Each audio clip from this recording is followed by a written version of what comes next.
Hi students, AFCAT 1 2026 application ஃபார்மில் ஒரு சின்ன கிளிச் இருக்குது.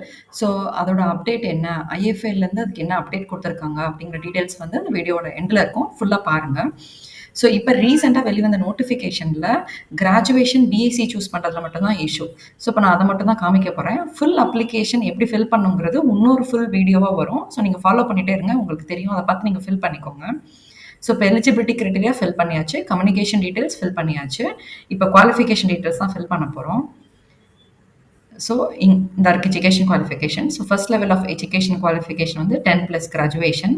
So second level of graduation வந்து கிராஜுவேஷன் ஆப்ஷன் டி. ஸோ டியில் மேலே ஏபிசியில் இல்லாத வேறு ஏதாவது நம்ம டிகிரி ஸ்ட்ரீம் படிச்சிருந்தோம் அப்படின்னா நம்ம இந்த கேட்டகரி சூஸ் பண்ணி தான் நம்ம அப்ளிகேஷன் ஃபில் பண்ண முடியும். ஃபார் எக்ஸாம்பிள் பிஎஸ்சியில் computer science, BSc IT, BSc statistics, forensic science இதெல்லாம் படிச்சிருந்தோம் அப்படின்னா நம்ம இந்த ஆப்ஷன் தான் சூஸ் பண்ணோம். அப்ளிகேஷன் ஃபில் பண்ணிச்சு. கிராஜுவேஷன் டீட்டெயில்ஸில் இங்கே பிஎஸ்சி கொடுக்குறோம். பிஎஸ்சிக்குள்ளே நம்மளுக்கு நிறைய லிஸ்ட் ஆஃப் கிராஜுவேஷன்ஸ் இருக்கும். ஸோ ஆனால் இங்கே நம்மளுக்கு லிஸ்ட் டவுனில் வெறும் ஃபிசிக்ஸ் அண்ட் மேத்தமெட்டிக்ஸ் மட்டும்தான் வருது. இது ஆக்சுவலாக இஷ்யூ. ஃபிசிக்ஸ் அண்ட் மேத்தமெட்டிக்ஸ் மட்டும் இருக்கக்கூடாது, நம்மளுக்கு ஒரு பெரிய லிஸ்ட் இருக்கணும். இல்லை அப்படின்னா நம்மளுக்கு டைப் பண்ணி நம்ம கொடுக்குற மாதிரி இருக்கணும். ஃபார் எக்ஸாம்பிள் இப்போ நம்ம இதில் வந்து பிபிஏ செலக்ட் பண்ணோம். பிபிஏ செலக்ட் பண்ணால் இங்கே நம்மளுக்கு வந்து லிஸ்ட் டவுன் கிடையாது, ட்ராப் டவுன் கிடையாது. நம்ம தான் டைப் பண்ணணும் இதில் என்ன பண்ணியிருக்கோம் அப்படின்னு சொல்லிட்டு.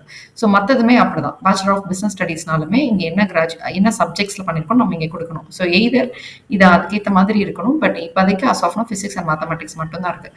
ஸோ பிஎஸ்சி படிச்சுட்டு மற்ற ஸ்ட்ரீம்லாம் படிச்சிருக்கீங்க. ஃபார் எக்ஸாம்பிள் பிஎஸ்சியில் கம்ப்யூட்டர் சயின்ஸ் படிச்சிருக்கீங்க, இல்லை கெமிஸ்ட்ரி படிச்சிருக்கீங்க, ஸ்டாட்டிஸ்டிக்ஸ் படிச்சிருக்கீங்க, அதெல்லாம் படிச்சிருக்கீங்க அப்படின்னா நீங்கள் அப்ளை பண்ண முடியலன்னு நினைக்க வேணாம். இது இஷ்யூ.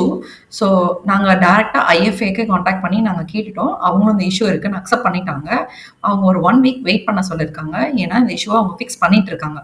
ஸோ இப்போதைக்கு மற்ற கிராஜுவேட் ஸ்டூடெண்ட்ஸ் யாருமே இதுக்கு அப்ளை பண்ண வேண்டாம். மற்றதை மட்டும் ஹோல்ட் பண்ணுங்க. ஸோ 1 வீக் கழிச்சு திருப்பி நீங்கள் லாகின் பண்ணி பாருங்கள். இல்லை அப்படின்னா நீங்கள் சேனலில் பார்த்துட்டே இருங்க. ஒன்ஸ் இந்த இஷ்யூ ஃபிக்ஸ் ஆகிடுச்சு அப்படின்னாலும் நாங்கள் அப்டேட்டட் வீடியோ போடுறோம். அதுக்கப்புறம் மற்ற ஸ்ட்ரீம் பிஎஸ்சியில் மற்ற ஸ்ட்ரீம் படிச்சிருக்கவங்க எல்லாம் நீங்கள் வந்து அந்த ஆப்ஷன்ஸை சூஸ் பண்ணி நீங்கள் உங்கள் அப்ளிகேஷனை ஃபில் பண்ணி ப்ரொசீட் பண்ணலாம். இது போக உங்களுக்கு வேறு ஏதாவது டவுட் இருந்ததுன்னா நீங்கள் கமெண்ட்டில் சொல்லுங்கள். நாங்கள் அதை அட்ரஸ் பண்ணுற ட்ரை பண்ணுறோம். தேங்க்யூ.